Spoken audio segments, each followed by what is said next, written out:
update ng bayan, maasahan anumang panahon.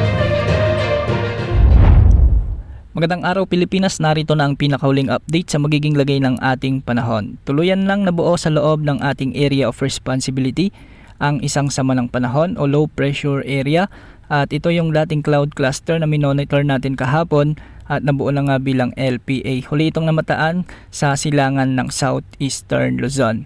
Mataas na ang tsansa nitong maging bagyo sa susunod na 24 hanggang 48 oras at nananatili ang tsansa na lumapit o tumama ito sa Northern Luzon sa Biyernes o Sabado, at inaasahang magpapalakas din ng habagat na magdadala ng malawakang mga pag-ulan, particular sa kanlurang bahagi ng ating bansa.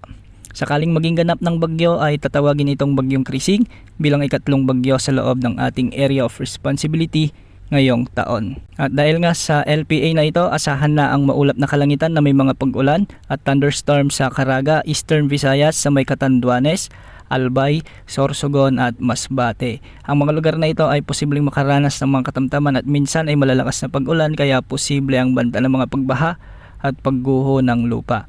Para naman sa Metro Manila, Mimaropa, Cavite, Laguna, Batangas, Zambales, Bataan at ang nalalabing bahagi ng Visayas at Mindanao ay magiging maulap din ang mga papawirin na may mga scattered rains and thunderstorms, dulot pa rin ng habagat.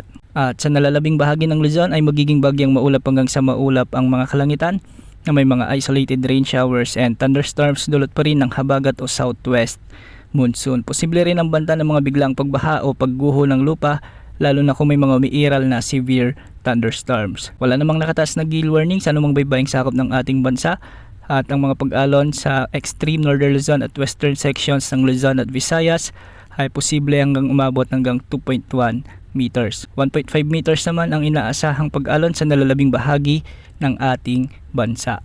So, yan ang update sa lagay ng panahon. Ito po ang weather update ng bayan, maasahan anumang panahon.